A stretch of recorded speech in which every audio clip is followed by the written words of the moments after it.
I'm not suggesting Queen Camilla lacks authority, but that tiara isn't hers.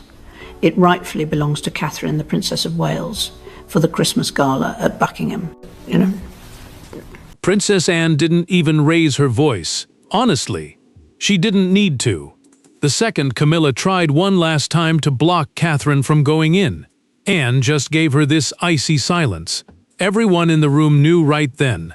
The call had already been made. Anne turned around, reached out to Catherine, and they walked in. That single walk completely shifted the power dynamics in the royal family forever. Now, before we dive into what's really going on here, smash that subscribe button so you don't miss any updates.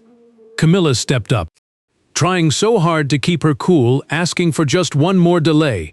She basically warned that letting Catherine in wouldn't look like training.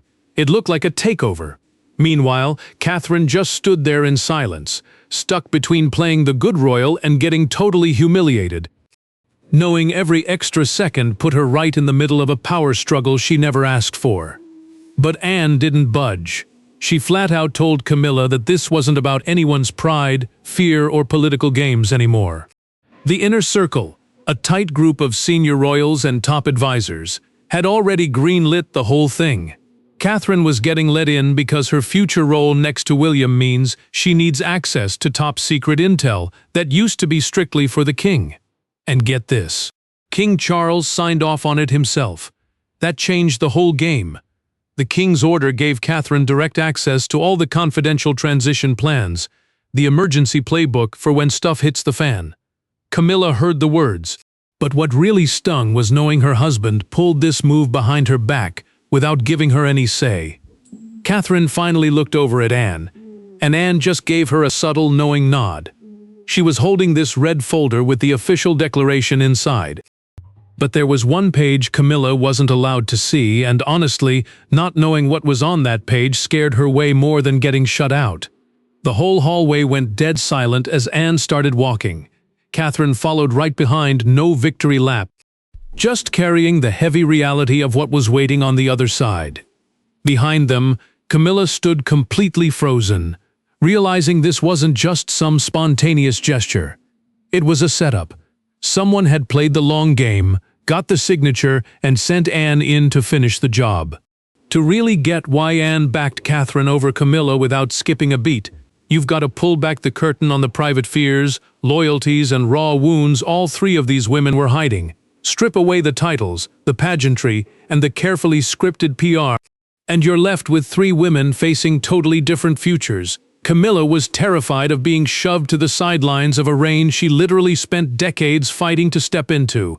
Catherine was terrified of being seen as the bad guy who brought down another woman, and Anne, hardened by a lifetime of duty, she was stuck with the hardest call of all: keep the family happy or save the crown from a mess she knew they couldn't sweep under the rug anymore. Look, Anne's never been one to chase clout or applause. She's spent decades choosing hard work over comfort, which made her the only person in that family who could pull off a painful move like this without looking like she had skin in the game. To her, the crown isn't just a person in a hat, it's the whole institution. And she wasn't about to let a little personal petty jealousy wreck the public's trust or mess up the foundation William's gonna inherit. Catherine was carrying a whole different kind of stress. She'd spent years playing by the rules and getting ready to step up next to William. But now every new duty she took on just freaked Camilla out even more. In a private recorded chat with William, Catherine straight up told him she didn't want to be the reason another woman got publicly humiliated. But at the same time, she couldn't just walk away from responsibilities that directly impact her husband, her kids, and the whole future of the monarchy. Meanwhile, Camilla finally laid her cards on the table with Charles behind closed doors. In an actual documented conversation, she admitted that every time Catherine walks into a room, she feels like she shrinks. Nobody revoked her title, nobody kicked her out, but all eyes just naturally shifted to Catherine. Advisors started listening to Catherine more, and Camilla could feel the future barreling in before she was emotionally ready to let go of the present. Charles could hear how terrified she was, but he also saw the writing on the wall. He'd been playing referee for years, trying to balance love, marriage, and duty. And now the whole thing was tearing at the seams. He tried to reassure her, sure, but he didn't offer to stall Catherine's training. And that silence? It left Camilla feeling totally out in the cold and pushed her to make a move she'd end up regretting big time. Little did she know, Anne was already keeping receipts. In a handwritten journal, Anne had been keeping a timeline of every single red flag, times when personal drama derailed official business, like delayed briefings or attempts to block Catherine's clearance. This wasn't just palace gossip, it was a paper trail. And a lot of those entries pointed straight at Camilla's office. And then William found the smoking gun. A confidential note revealed that Camilla had asked to push back the throne room briefing until after some private legal review, except Charles never approved any legal review. Right then, William knew this wasn't just Camilla feeling insecure anymore. This was straight-up interference. The real point of no return went down during a ceremony meant to show the world a united royal front, where one calculated move snapped whatever patience Anne had left. This whole showdown didn't start outside the throne room. It was brewing weeks earlier, right under the glossy surface of a massive royal event, where every single step was rehearsed and every spot had a meaning. One sneaky instruction shifted Catherine behind Camilla, split her up from William, and quietly stripped her of a duty Charles had personally handed her. Anne saw the whole thing go down, and right then and there, she started prepping for the reckoning. Catherine walked into the rehearsal for the Commonwealth service, a huge, formal royal event celebrating all the member nations, expecting to stand right next to William and get a sealed briefing from senior officials. At an event like this, seating and procession order aren't just logistics. They're a direct sign of rank, responsibility, and who's actually in the king's inner circle. But literally minutes before rehearsal started, an aide walked up with a revised seating card. It had Camilla's private seal on it, pushing the future queen several spots back and reassigning her briefing to someone else. Camilla tried to pass it off as a necessary adjustment, but this was way bigger than shifting someone's seat. It pushed Catherine away from her husband, undercut her public role, and sent a clear message that the king's orders could be quietly overruled. Catherine didn't make a scene. She just folded the original card in half, slid it into her bag, and kept her composure even though it was a brutal, embarrassing moment. Anne caught that tiny gesture and realized just how much keeping quiet was costing Catherine. Anne knew royal life takes sacrifice, but this was different. Catherine wasn't being tested by tradition. She was being put down out of pure jealousy. Anne stepped in immediately. According to official documents later handed to Charles, she cornered the aide and demanded to know who greenlit the swap. The aide hesitated before admitting it came straight from Camilla's office under the guise of visual hierarchy, palace speak for managing who looks more important on camera. The problem: the king had never approved it. That evening, Charles sat down with both placement cards. He looked at the original, looked at the altered one, and just set them down without saying a word. The silence was thick with rage and shame. He'd personally given Catherine that assignment, and someone in his own house had gone behind his back to cancel it. Anne then demanded a totally off-the-record audit of every single tweak made to Catherine's schedule over the last 6 months. We're talking a deep dive into internal calendars, sign-offs, and private emails that were never ever supposed to see the light of day. And what popped up wasn't just a random oopsie. It was a crystal-clear pattern: stalled briefings, modified event spots, rerouted messages, and a non-stop push to keep Catherine in the dark. Armed with the receipts Camilla never dreamed she'd lay eyes on, Anne walked into a closed room and called the queen consort out on every single roadblock. The door shut. No aides, no secretaries, no family to buffer the blow. Anne threw the tampered schedules right onto the table and asked one brutal question. How many times had Camilla messed with Catherine's job behind the king's back? Camilla tried to talk her way out of it, but Anne didn't budge, didn't blink, and didn't let her slide with weak excuses. For once, the fake palace smiles were off. Anne had called this meeting the second that internal review exposed a steady stream of delayed briefs, shifted photo ops, and redirected messages. This wasn't just palace gossip, It was a formal paper trail showing exactly who greenlit what. And the findings were damning. This wasn't a misunderstanding. It was a deliberate power play. Someone was actively sabotaging the future queen's prep work while Charles was sitting there thinking his orders were being carried out to the letter. Camilla shoved the papers away, insisting she was just trying to keep things stable around the king. Her argument? Catherine's star was rising way too fast while Charles was still active, vulnerable, and under a ton of stress. Having two spotlight hubs, she claimed, would undermine his authority. But as the words left her mouth, it didn't sound like devotion, it sounded like pure insecurity. Anne clapped back with stone-cold fury. She basically told her, protecting Charles doesn't mean stepping on another woman or blocking jobs he personally signed off on. Look, Anne has zero interest in being queen and zero skin in the succession game, the actual legal line for who gets the crown. And that's exactly why her words hit so hard. She had nothing to win, except keeping the institution she gave her whole life to from going down in flames. Camilla finally cracked under the pressure. In a recorded account of that private showdown, she cracked and admitted she was the one who asked to delay the throne room briefing. See? Catherine was supposed to get her hands on a super confidential continuity plan, a private playbook mapping out exactly who takes the reins if the king ever gets too sick to act.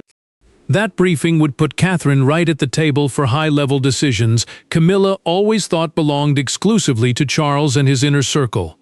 Anne let that confession hang in the air for a second before dropping the real bombshell the king already knew. He'd seen the request, shot it down, and gave Anne full clearance to make sure Catherine walked into that throne room without any more games. No palace office, private begging, or emotional guilt trip could stop it now. Camilla stood up real slow and hurled one last warning. She basically told Anne, "You might be guarding the door, but you don't hold the real power. The real decision is in that red folder under the final page, with the signature neither of us can touch. And that signature belonged to the one man whose silence let this whole drama spiral in the first place, and whose final call would settle who's really running the show." Charles was sitting all alone with that red folder wide open, reading the exact same paragraph for the third time. To him, this wasn't about drama, petty revenge, or swapping out one woman for another. It was about pure continuity, the gears that keep the monarchy running when a crisis hits. But Charles wasn't blind to the personal toll. Signing meant protecting the crown's future, but it also meant throwing his own wife into a reality she was terrified of. Charles rested his hand next to that final page, hesitation written all over him. This directive was a top-secret operational order, preventing chaos if a national emergency hit. Adding Catherine didn't make her the queen overnight. It was just getting her battle ready for the duties she'll carry alongside William down the line. That's when William walked in quietly, measuring every single word. He told his dad straight up, "Kate isn't trying to steal Camilla's spot, and she never asked to be used as a weapon against her." But the future king dropped a heavy warning. Kate can't protect the crown if she's kept in the dark. Their kids, their future reign, and the stability of the whole nation depended on prepping before the crisis hits, not after. Charles looked back down at the paper, feeling the crushing weight of both women. Camilla wouldn't see this as a routine sign-off. She'd see it as a brutal rejection from the husband she fought so hard to stand beside. But if he refused to sign, Kate would get hit with an equally painful truth. That duty can be completely hijacked by jealousy, even when the country needs clarity. The king finally picked up the pen. His signature greenlit Kate's immediate briefing, but the second clause was the real game-changer. It gave Anne absolute power to enforce it right away, making his sister the ultimate heavy. No private team, emotional pleas, or last-minute stall tactics could override Anne. Then Charles flipped to the final page. It laid down the law. All unauthorized messing with Kate's schedule had to stop immediately. Any future changes to her events, her spots, or her access to top advisors now needed the king's personal written stamp. That wasn't just bureaucracy that effectively slammed the door on the backdoor games Camilla had been playing for months. William watched his dad set down the pen, and right then, it clicked. Everything had changed. The king had finally stopped running and stepped up, but honestly, nobody was celebrating. Somewhere across the palace, Camilla was about to find out that the man she trusted just made a massive move to safeguard the monarchy without giving her a heads up. The ink was barely dry when the bomb dropped on Camilla. And just like that, the woman who spent half her life fighting just to be accepted learned the hard way how lonely royal power really is. An aide slid a copy of the directive next to her untouched tea in a private sitting room. Camilla scanned that final page once, then twice, before taking off her glasses and asking if Charles really signed off on every single line. The answer was quiet, but it hit like a sledgehammer. Yes, he did. Right then and there. Those throne room doors weren't just polished wood anymore. They were a solid wall between the influence she used to have and the power she couldn't touch anymore. The reality hit her hard. The order instantly cut off her backstage pass to mess with Catherine's schedule, her photo ops, or her access to top constitutional advisors. We're talking about the high-level legal and state advisors who guide the king, and this block was a huge deal because it meant palace politics could no longer sabotage the setup for William's future reign. The ripple effect was instant. Palace staff got a brand new chain of command. Moving forward, any dispute involving Catherine had to go straight to Charles, William, or Anne. No sneaky texts or private memos from Camilla's team could silently overrule something the king already approved. To Camilla, this didn't feel like institutional discipline, it felt like a total betrayal. She demanded to know why her own husband sent his sister to play the bad guy instead of talking to her man-to-man before signing. That question was packed with decades of baggage, loyalty, and sacrifice. She had bled to stand next to Charles, yet when push came to shove, he chose secret paperwork and cold silence over pulling her aside. Charles walked in later and didn't even try to make excuses for stalling. In an official account of their chat, the king admitted he'd been kicking the can down the road because he was terrified of reopening old wounds that never truly healed. But his avoidance only fed the resentment, shattered trust between the women, and almost derailed the family's future before it even started. And then Camilla found out the one detail that completely unraveled her. During the whole audit, Catherine had secretly asked that nothing be leaked to the press. She even insisted that the changes stay strictly about duty, not placing blame, so Camilla's charity work and public image wouldn't get dragged through the mud. Honestly, mercy cuts way deeper than punishment. Camilla realized the very girl she treated like a mortal enemy refused to use the gun she'd been handed. Kate could have easily used those findings to destroy Camilla's reputation for good. Instead, she chose grace. And that choice left the queen consort with zero room to hide from her own deep-seated insecurity. The official battle was over, but the personal scars were still wide open. Kate and Camilla still had to face each other. No Charles, no Princess Anne, no formal protocol in the way.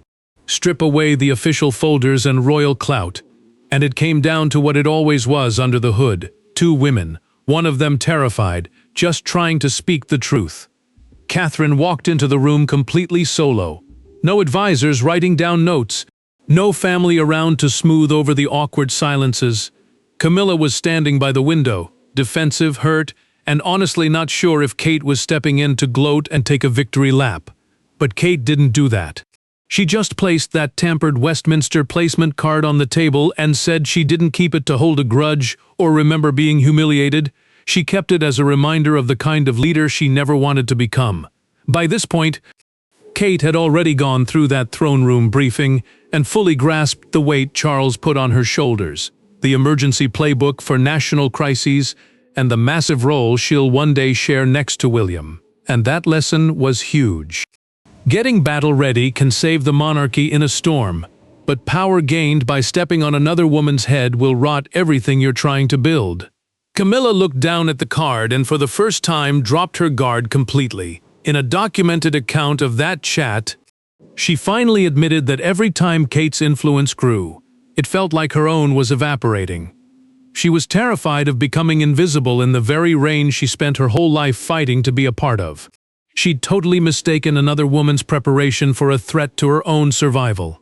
Catherine clapped back with this quiet, unshakable force. She basically told her, "You can't protect your own dignity by tearing someone else's down." She made it clear she'd take on whatever duties were thrown her way, but she refused to let those duties be used as weapons against Camilla. See, Kate was terrified of power too, not because she was running from responsibility, but because power without self-control turns public service into straight-up cruelty. Camilla's face completely changed when Kate dropped what she'd already done behind the scenes. Kate had actually gone to Charles and begged him to protect Camilla's charitable patronages and public work. Patronages are just the official charity partnerships royals support. Kate made a point to separate Camilla's genuine charity work from the backdoor sabotage Anne exposed, refusing to wipe out years of good work just because fear got the better of her. That was the moment Camilla finally owned up to it. She admitted she personally greenlit that Westminster seating swap. No throwing aides under the bus, no hiding behind palace legal talk. The official record showed she gave a zero-excuse apology, owning the fact that her insecurity had spiraled into an abuse of power. For the first time ever, the Queen Consort didn't beg for a free pass. Kate didn't give her a quick, cheap, "it's okay." But she laid down a firm line in the sand. Respect stays, duty carries on. But the sabotage ends today. Camilla accepted the terms because it finally clicked. Kate hadn't walked into that room to destroy her. Their private truce brought a massive sigh of relief, but a secret this big couldn't stay in the shadows forever. One photo, one headline, and a crowd gathering outside Buckingham Palace were about to show the world what went down. What started as a dirty palace fight behind locked doors was about to go public, and the world had to decide if they were watching a humiliation, a succession, or a brand new era. By sunrise, the cat was out of the bag.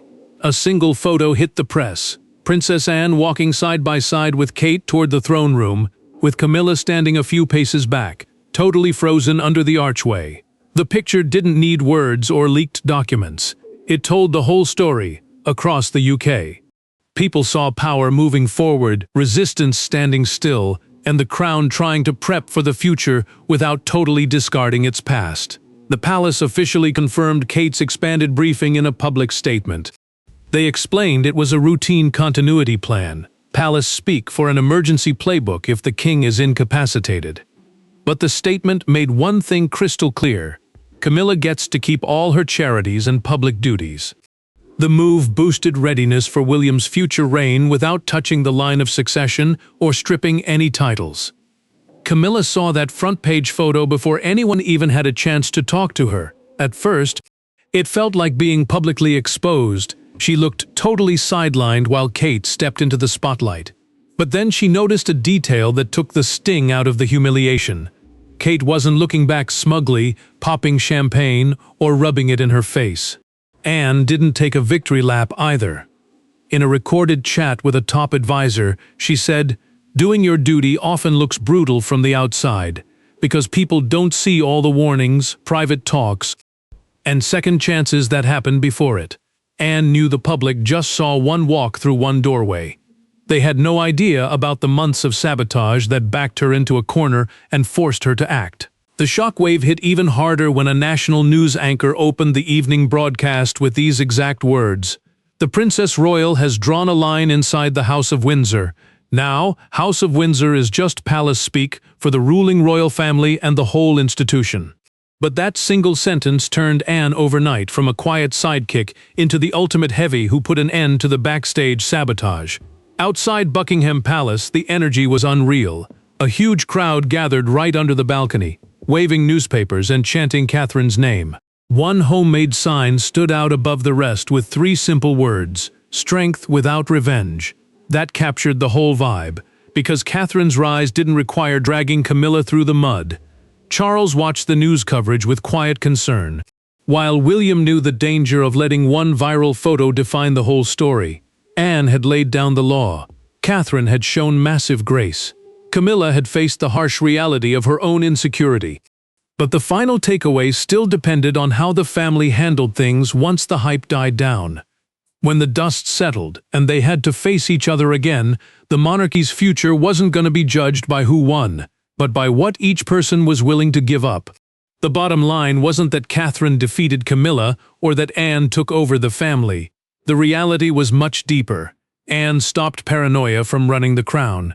Catherine stepped up to a bigger role without asking for blood. Camilla lost her power to sabotage, but she kept her dignity.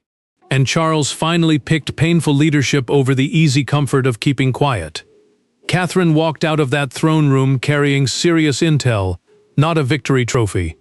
She'd been fully briefed on the emergency playbook, the duties she'd need to carry during illness, absence, or national crisis. That prep was critical, because the crown couldn't afford a chaotic mess if Charles suddenly couldn't lead. Plus, it gave William a battle-ready partner for the massive job they'll carry together down the line. Camilla kept doing her public work. But the boundaries were set in stone. She can support charities, hit event red carpets, and stand by the king. But she is officially banned from messing with Catherine's schedule, access, or constitutional prep, which is just the high-level training required to keep the crown running smoothly when power shifts. Charles faced both women and apologized straight up, no hiding behind palace tradition or royal pressure. In an official account of that private talk, he admitted his silence only made the mistrust worse. He thought dodging the conflict would protect the family, but stalling ended up causing way more damage than taking a tough stance early on ever would have. Anne then looked Catherine right in the eye. She made it clear that walking her into the throne room wasn't about backing anyone's personal ambition. It was simply acknowledging that power and responsibility have to go to the person actually expected to carry them. The Princess Royal didn't pick one woman's ego over another. She picked battle readiness over fear. The famous Crimson Folder was later locked away in the Royal Archive, the secure vault where the Crown's key historical documents live. But its real impact was felt far beyond those walls. Every single office in the palace got the message loud and clear. Personal rivalries will never overrule the future needs of the monarchy again. Camilla made the final move herself. She handed that altered Westminster seating card back to Catherine, admitting in a recorded private conversation that it stood for the bitterness she was finally ready to let go of. The Queen Consort accepted the hard line Anne had drawn, and the real cost of trying to cross it. Princess Anne officially slammed the door on backstage games and opened another toward a much stronger, better-prepared crown. She left Catherine standing there, not as some conqueror taking over the throne room, but as a future queen stepping forward with duty, grace, and the full trust of a family that finally put the monarchy above themselves. Thanks for watching. Please don't forget to like and subscribe, and we'll see you in the next one.